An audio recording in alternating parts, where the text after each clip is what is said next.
ಅಭಿನಯ ಚಕ್ರವರ್ತಿ ಸುದೀಪ್ ಅವರ ಮ್ಯಾಕ್ಸ್ ಚಿತ್ರ ಯಶಸ್ವಿಯಾಗಿ 25 ದಿನ ಪೂರೈಸಿ ಭರ್ಜರಿಯಾಗಿ ಮುನ್ನುಗ್ಗುತ್ತಿದೆ. ಬಾಕ್ಸ್ ಆಫೀಸ್ನಲ್ಲಿ 60 ಕೋಟಿಗಿಂತಲೂ ಅಧಿಕ ಕಲೆಕ್ಷನ್ ಮಾಡಿದೆ. ಪಕ್ಕಾ ಕಮರ್ಷಿಯಲ್ ಸಿನಿಮಾಗೆ ಏನು ಬೇಕೋ ಅವೆಲ್ಲವೂ ಮ್ಯಾಕ್ಸ್ ಸಿನಿಮಾದಲ್ಲಿತ್ತು. ಇನ್ನು ವಿಕ್ರಾಂತ್ ರೋಣ ಬಳಿಕ ಕಿಚ್ಚ ತೆರೆ ಮೇಲೆ ಮಾಸ್ ಆಗಿ ಎಂಟ್ರಿ ಕೊಟ್ಟಿದ್ದರು. ಚಿತ್ರದಲ್ಲಿ ಕಿಚ್ಚನ ಅಭಿನಯದ ಬಗ್ಗೆ ಎರಡನೇ ಮಾತಿಲ್ಲ. ತಮ್ಮ ಲುಕ್ ನಿಂದಲೇ ಗಮನ ಸೆಳೆದಿದ್ದರು. ಸುದೀಪ್ ಸದ್ಯ ಮ್ಯಾಕ್ಸ್ ಚಿತ್ರಕ್ಕೆ ಸಿಕ್ಕ ಅಭೂತಪೂರ್ವ ಗೆಲುವಿನ ಬಗ್ಗೆ ಹಾಗೂ ಚಿತ್ರ 25 ದಿನ ಯಶಸ್ವಿಯಾಗಿ ಪೂರೈಸಿದ ಹಿನ್ನೆಲೆಯಲ್ಲಿ ಮನಬಿಚ್ಚಿ ಮಾತಾಡಿದ್ದಾರೆ. ಈ ಕುರಿತು ವಿಡಿಯೋ ಮೂಲಕ ತಮ್ಮ ಖುಷಿಯನ್ನು ಹಂಚಿಕೊಂಡಿರುವ ಸುದೀಪ್, ಕೇವಲ ಕರ್ನಾಟಕ ಮಾತ್ರವಲ್ಲ, ಆಂಧ್ರಪ್ರದೇಶ ಹಾಗೂ ತಮಿಳುನಾಡಿನಲ್ಲಿ ಇರುವವರಿಗೂ ಪ್ರತಿಯೊಬ್ಬರಿಗೂ ಧನ್ಯವಾದ ತಿಳಿಸಿದ್ದಾರೆ. ಮ್ಯಾಕ್ಸ್ ಸಿನಿಮಾವನ್ನು ಬೆಂಬಲಿಸಿದವರಿಗೆ ವಿಶೇಷ ಧನ್ಯವಾದವನ್ನು ಹೇಳಿರುವ ಸುದೀಪ್, ಪ್ರತಿಯೊಬ್ಬರಿಗೂ ಬಿಗ್ ಥ್ಯಾಂಕ್ ಯು ಎಂದು ಹೇಳಿದ್ದಾರೆ.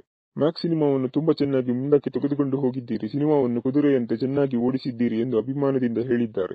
ನಿಮ್ಮ ಪ್ರೀತಿ ಹಾಗೂ ಸಪೋರ್ಟ್ಗೆ ಧನ್ಯವಾದ ಎಂದು ಹೇಳಿರುವ ಸುದೀಪ್, ಎಲ್ಲಕ್ಕಿಂತ ಹೆಚ್ಚಾಗಿ ನನ್ನ ಮೇಲೆ ವಿಶ್ವಾಸ ಇರಿಸಿದ್ದಕ್ಕಾಗಿ ಧನ್ಯವಾದ ಎಂದು ಹೇಳಿದ್ದಾರೆ. 2.5 ವರ್ಷದ ನಂತರ ಬಂದ ನನ್ನ ಸಿನಿಮಾದ ಮೇಲೆ ವಿಶ್ವಾಸವಿರಿಸಿದ್ದಕ್ಕೆ ನನ್ನ ಎಲ್ಲಾ ಮ್ಯಾಕ್ಸ್ ಸಿನಿಮಾ ತಂಡದಿಂದ ಥ್ಯಾಂಕ್ಸ್ ಅಂತ ಹೇಳಿದ್ದಾರೆ. ಒಟ್ಟಿನಲ್ಲಿ 2024ರ ಕೊನೆಯಲ್ಲಿ ಬಿಡುಗಡೆಯಾದ ಮ್ಯಾಕ್ಸ್ ಚಿತ್ರ 2025ರಲ್ಲೂ ಕೂಡ ಭರ್ಜರಿಯಾಗಿ ಪ್ರದರ್ಶನ ಕಾಣುತ್ತಿದೆ.